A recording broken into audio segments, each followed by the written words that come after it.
नमस्कार दोस्तों, स्वागत है आप सभी का। 69,000 शिक्षक भर्ती में थर्ड काउंसलिंग दूसरी जिला आवंटन सूची को लेकर के बात कर रहे हैं। थर्ड काउंसलिंग का मतलब हो गया कि प्रथम चरण 31,277 और दूसरे चरण में 36,590 व अन्य अभिलेखित त्रुटि वाले अभ्यर्थियों की काउंसलिंग संपन्न करवाई गई थी। तो इस तरह से आपकी काउंसलिंग तीसरे राउंड की काउंसलिंग हो गई।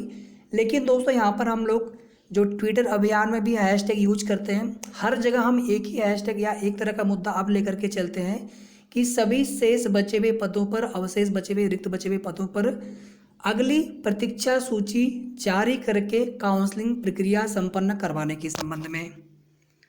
क्योंकि मित्रों थोड़ा सा कन्फ्यूजन यहाँ पर ये भी हो रहा था और हमारा जो संदेश था, ज्ञापन पत्र था, उसमें भी कहीं ना कहीं हमें इस तरह की संशय की स्थिति बन रही थी, कहीं ऐसा ना हो कि हमारी काउंसलिंग को अभिलेखित त्रुटि वाली काउंसलिंग समझ लिया जाए। इसलिए फिर हमने बाद में उसमें परिवर्तन किया था। तो यहाँ पर दोस्तों हम बात करने वाले हैं रिक्त पदों की संख्या को लेकर के, और मैं आपको प्रूफ के साथ बताऊंगा क्यों इतनी सीटें बच रही हैं। ठीक है, और उन सभी सीटों को ऐड करने के बाद आप स्वयं देखेंगे कुल मिलाकर के कितनी खाली सीटें हो रही हैं। बाकी दोस्तों सोशल मीडिया पर या फिर अन्य सोर्सेज से आपको कई तरह की भ्रामक खबरें या भ्रामक जो जानकारियाँ होती हैं शेयर कर दी जाती हैं, जिसको लेकर के आप लोग परेशान हो जाते हैं।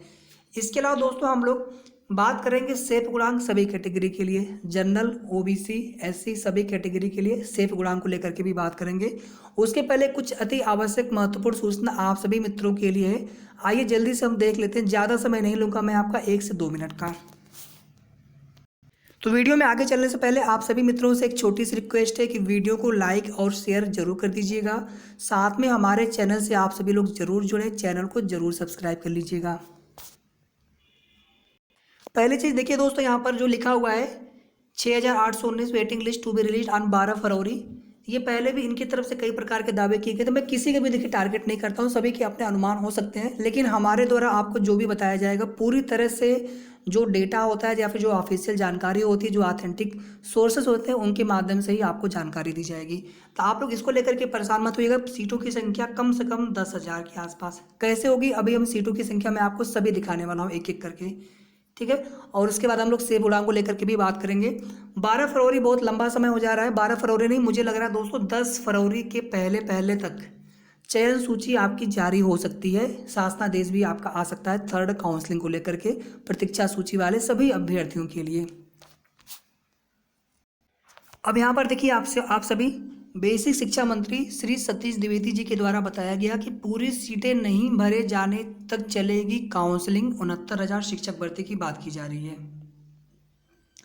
ठीक है, और जब बेसिक शिक्षा मंत्री जी का कार्यक्रम था अभी कुछ दिन पहले, जब उनसे अभ्यर्थी मिलने के लिए गए थे, ज्ञापन भी उनको दिया गया था माननीय शिक्षा मंत्री जी को। तो कुछ अफवाहें फैला दी जाती है ना, ठीक है, तो वहाँ पर पूरी तरह से स्पष्ट किया गया। उसके पहले बेसिक शिक्षा मंत्री जी ने 2 बार उनकी वीडियो क्लिप है, जहाँ पर 2 बार उन्होंने कहा है कि जब तक सीटें खाली रहेंगी तब तक काउंसलिंग चलती रहेगी 69,000 में से।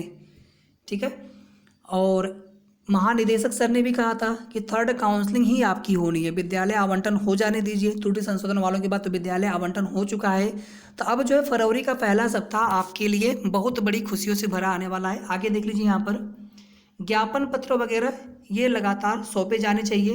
यहाँ पर देखिए राजेंद्र अग्रवाल, सांसद लोकसभा मेरठ हापुड़ उत्तर प्रदेश, सभापति सदस्य सदस्य सदस्य, तो बहुत ही अच्छा प्रयास यहाँ पर है। आदरणीय मुख्यमंत्री जी को यहाँ पर इनके द्वारा लिखा गया है, और साथ में जो आपका ज्ञापन प्रपत्र है उसको भी यहाँ पर टैग किया गया है। इसके बाद देखिए दोस्तों, यहाँ पर एक प्रयास और भी किया जा रहा है थर्ड काउंसलिंग की सभी प्रतीक्षा सूची के भाइयों बहनों के द्वारा फर्जी अभ्यर्थियों को स्कूल आवंटन न करने के संबंध में, क्योंकि इस तरह की दर्जनों शिकायतें हमने स्वयं देखी है। बहुत सारे जो फेल थे उनको भी नियुक्ति पत्र दे दिया गया, विद्यालय आवंटन भी हो सकता है। ठीक है, तो इस पर कहीं ना कहीं संज्ञान लेने की आवश्यकता है शासन प्रशासन को, अधिकारियों को, ताकि किसी भी जो फर्जी वाले हैं उनको नियुक्ति या विद्यालय आवंटन ना हो। ठीक है भाई, सीटें खाली हों और उन सीटों पर प्रतीक्षा सूची के योग्य अभ्यर्थियों से जो मेरिट में आते हैं उनको नियुक्ति पत्र दिया जाए। तो आपको इसी तरह से ज्ञापन पत्र इसको लेकर के भी देना है। देखिए यहाँ पर सेवा में माननीय बेसिक शिक्षा अधिकारी, और आप अपने जनपद का नाम डाल सकते हैं। विषय कूट रचित ढंग से दस्तावेज लगाने वाले अभ्यर्थियों को स्कूल आवंटित न करने के संबंध में। महोदय, जैसा कि आप जानते हैं 69,000 शिक्षक भर्ती की विज्ञप्ति दिसंबर 2018 में जारी हुई थी, जिसमें आवेदन की अंतिम तिथि 22/12/2018 अंकित है। अब बीटीसी 2018 में जो अभ्यर्थी अनुत्तीर्ण हुए उनका रिजल्ट 22/12/2018 की बाद में आया। बहुत सारे अभ्यर्थी ऐसे भी हैं जो 15 या 13 बैच के हैं, बैक पेपर था उनका, और उनका जो परिणाम है 2018 22/12/2018 के बाद आया हुआ था। तो ऐसे लोगों को एलिजिबिलिटी क्राइटेरिया जो पार नहीं करते या फिर जो जिनके पास नहीं थी अर्हता, तो ऐसे लोगों को विद्यालय आवंटन न किया जाए, क्योंकि भर्ती कोर्ट में लगभग 1.5 वर्ष तक कट ऑफ अंक की विवाद को लेकर के विचाराधीन थी। तो इस दौरान बहुत सारे लोगों ने टेट पास कर लिया, सीटेट जिनका रिजल्ट बाद में आया था, या फिर जिन्होंने जो बीटीसी बैक पेपर वगैरह था उनका क्लियर हो गया था। तो कोर्ट से आर्डर आने के बाद जब जनपदों में काउंसलिंग शुरू हुई तो कुछ फेल अभ्यर्थियों के द्वारा 22/12/2018 के बाद की मार्कशीट लगा करके नियुक्ति पत्र प्राप्त कर लिया गया। किसी जनपद में ऐसे अभ्यर्थियों का स्कूल भी आवंटित कर दिया गया था। बाद में आनन फानन में जांच करवाकर कुछ जनपदों में रोक भी लगाई गई। अतः आपसे निवेदन करते हैं कि हमारे जनपद में किसी भी ऐसे अभ्यर्थी को स्कूल आवंटित न किया जाए जो कूट रचित ढंग से दस्तावेज लगा करके नौकरी पा गए हैं। आपकी महान दया होगी। देखिए मित्रों, कहीं ना कहीं एक एक सीटें बहुत ज़्यादा महत्वपूर्ण हैं, एक एक सीटें बहुत ज़्यादा महत्वपूर्ण हैं। एलटी ग्रेड में हिंदी और सामाजिक जो विषय के अभ्यर्थी थे उनसे निवेदन किया गया था कि वे लोग द्वितीय चरण में जो भी अभ्यर्थी हों विद्यालय आवंटन आप न करवाएं, ताकि वे सीटें हम प्रतीक्षा सूची के अभ्यर्थियों को मिल सके। इसी तरह से मैंने निरंतर टीजीटी पीजीटी वाले अभ्यर्थियों से निवेदन किया था। इसी तरह से आपको भी निवेदन करना है सोशल मीडिया के माध्यम से, और साथ ही साथ सभी जो अभ्यर्थी हैं अपने जिलों की टीम के साथ अपने जिले में जो भी जिलाधिकारी प्रशासनिक हो या फिर प्रभारी मंत्री जी हों, ठीक है, तो आप उनके माध्यम से बेसिक शिक्षा मंत्री जी के नाम पे आपको ये ज्ञापन पत्र सौंपना ही सौंपना है। ये कार्य आप लोग जल्दी से कर लीजिए आजकल में, ठीक है। इसी तरह से देखिए ढेर सारे दर्जनों जो है यहाँ पर ज्ञापन पत्र सौंपे गए हैं, चाहे विधायक हों, सांसद जी हो, प्रभारी मंत्री जी हों, सदस्य हों। बहुत अच्छा प्रयास रहा और सभी भाइयों बहनों का बहुत बहुत आभार यहाँ पर, जिनके प्रयास के बदौलत आज अधिकतम सीटों पर थर्ड काउंसलिंग बहुत जल्द आपकी संपन्न होने वाली है, ठीक है। इसी तरह से आप और भी देख सकते हैं। और जब भी दोस्तों आप लोग ट्वीट करते हैं ना, देखिए ट्वीट में पहली चीज़ तो हमें सेम हैशटैग रखना है। उसके बाद जो भी हम लोग ट्वीट करते हैं ना उसमें स्लोगन हो गया हमारा धरने का, या फिर जो हम लोग ज्ञापन पत्र सौंपते हैं ना उनको आप जरूर टैग किया करिए। 3 4 5 कापी 6 कापी तक आप कर सकते हैं, कोई दिक्कत नहीं है। उसका बहुत बड़ा सकारात्मक प्रभाव पड़ता है, इस चीज़ का आप लोग विशेष ध्यान रखें। फिर देखिए यहाँ पर हमने एक नया ज्ञापन प्रपत्र भी आप सभी को दिखाया था।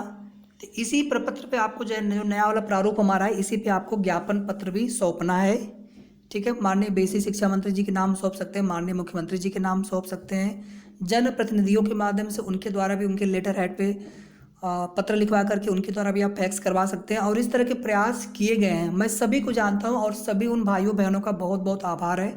और उनके संघर्ष की बदौलत ही मित्रों आज हम सभी धीरे धीरे सफलता की बिल्कुल नज़दीक पहुंच चुके हैं और अधिकतम सीटों पर, अधिक से अधिक सीटों पर, रिक्त सीटों पर हमारी काउंसलिंग होने वाली है।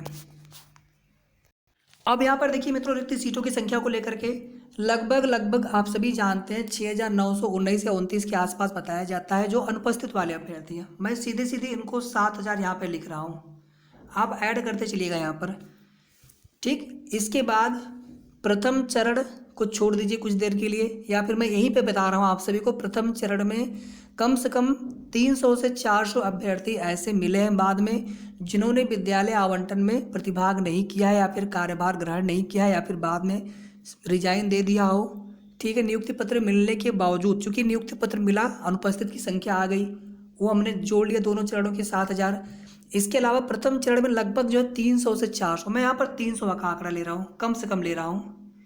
द्वितीय चरण में मित्रों मैंने कम से कम 400 का आंकड़ा बताया था, मैं यहाँ पर भी 400 ही लेकर के चल रहा हूँ, जो कि विद्यालय आवंटन में कार्यभार ग्रहण नहीं करेंगे। फर्जीवाड़े वाले भी होंगे, मैं उनको ऐड नहीं कर रहा हूँ, बाद में देख लेंगे उनको हम।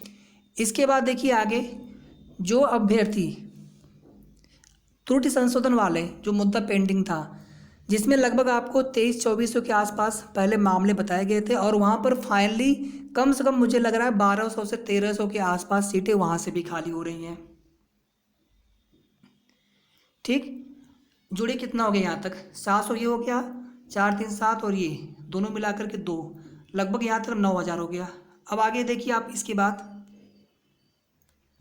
1133 सीटें जो एसटी वाले हैं प्लस उसमें 23 सीटें स्पेशल रिजर्व कैटेगरी वाली, मिलाकर के 1133 सीटें हैं।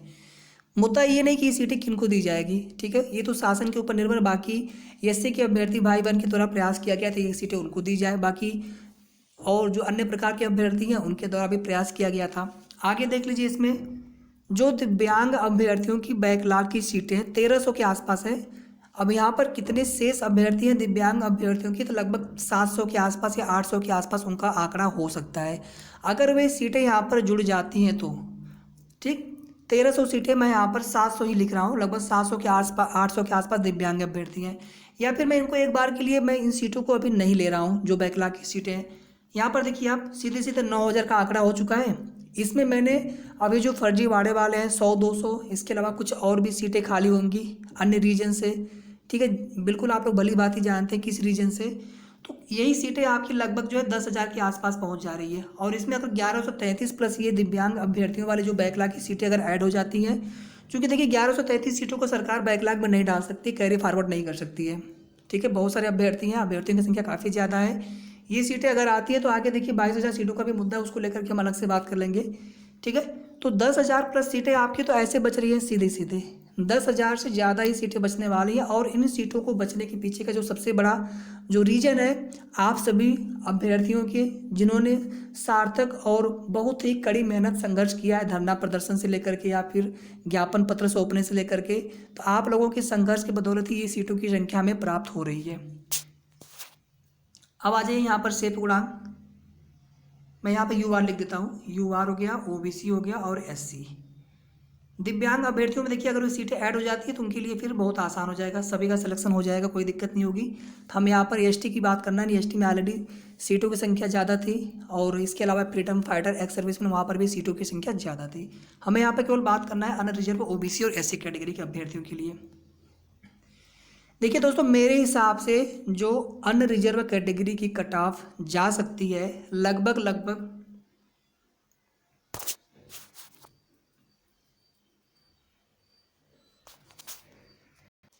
अनरिजर्व कैटेगरी के लिए 66 प्लस। देखिए दोस्तों, मैं यहाँ पर कोई पॉइंट नहीं ले रहा हूँ क्योंकि सभी जानते हैं कि लगभग एक सवा गुणांक तक अगर 10,000 के आसपास अगर सीटें बच जाती हैं तो और भी मेरी डाउन होने की संभावना है। तो 66 प्लस माइनस आप कर लीजिएगा, थोड़ा बहुत इसमें प्लस माइनस हो सकता है। और 66 के जो ऊपर वाले हैं आप लोग अपने आप को पूरी तरह से सेफ मान सकते हैं, जो नीचे वाले हैं बिल्कुल भी आपको निराश होने की आवश्यकता नहीं है। मेरा सेफ गुणांक का ये बिल्कुल भी मतलब पर्पज़ नहीं है मित्रों कि कोई भी हमारा वीडियो देख करके आप निराश होइए। प्रयास किया जाए, लगातार निरंतर संघर्ष हमारा जारी रहे। सीटों की संख्या थोड़ी बहुत और भी बढ़ सकती है, फिर हम 22,000 सीटों को लेकर के प्रयास कर रहे हैं, ठीक है। तो हमें यहाँ पर अधिकतम अभ्यर्थियों का, प्रतीक्षा सूची के योग्य अभ्यर्थियों का चयन करवाना है। तो आप लोग इस गुणांक को लेकर के परेशान बिल्कुल मत होइएगा, आप सभी से विनम्र निवेदन है। OBC में देख लीजिए 65 प्लस माइनस। अब देखिए जो आप गुणांक का डिफरेंस, आप अगर बहुत लोग बता रहे हो कि वहाँ पर कि लगभग 0.50 या 0.40 या 0.60 के आसपास आप डिफरेंस दिखाइए, मतलब जनरल में लगभग जो है 66.73 या 83 तक कट ऑफ जा सकता है, ठीक है। OBC में 65.30, 20, 25 तक, इतना इस तरह के बताए जा रहे होंगे आपको सेफ गुणांक, ठीक है। तो इतना एग्जैक्ट तो सेफ गुणांक तब कोई बता सकता है जब सीटों की संख्या फ्रेश होती है। प्रतीक्षा सूची में ये सेफ गुणांक बता पाना बहुत ज़्यादा मुश्किल होता है मित्रों, ठीक है।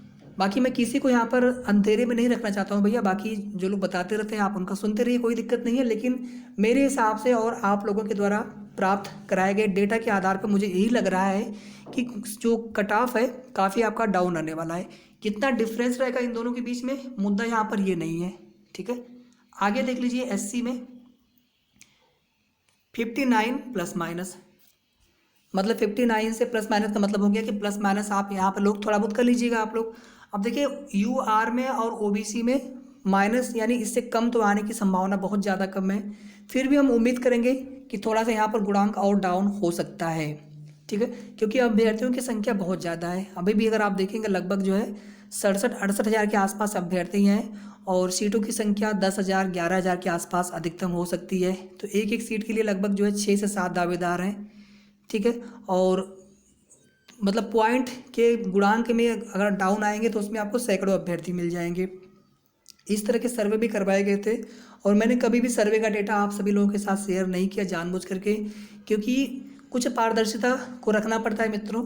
तो यहाँ पर आप लोग बिल्कुल इसी के आसपास सेफ गुणांक को समझ सकते हैं, प्लस माइनस आप समझ सकते हैं इसमें, और बिल्कुल गुणांक थोड़ा सा और डाउन हो सकता है इससे, लेकिन इसके ऊपर वाले जो अभ्यर्थी हैं आप लोग अपने आप को पूरी तरह से सेफ मान सकते हैं। इसके नीचे वाले बिल्कुल भी हताश निराश नहीं होंगे भैया, ठीक है।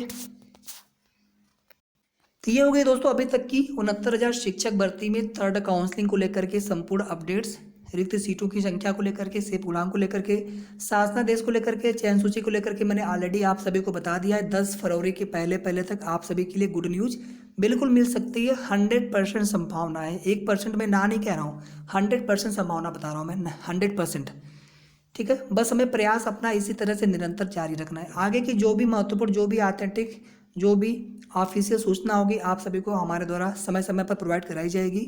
तो वीडियो को लाइक एंड शेयर करना ना भूलें और साथ में चैनल को जरूर सब्सक्राइब कर लीजिएगा। थैंक यू सो मच, बहुत बहुत धन्यवाद आप सभी का।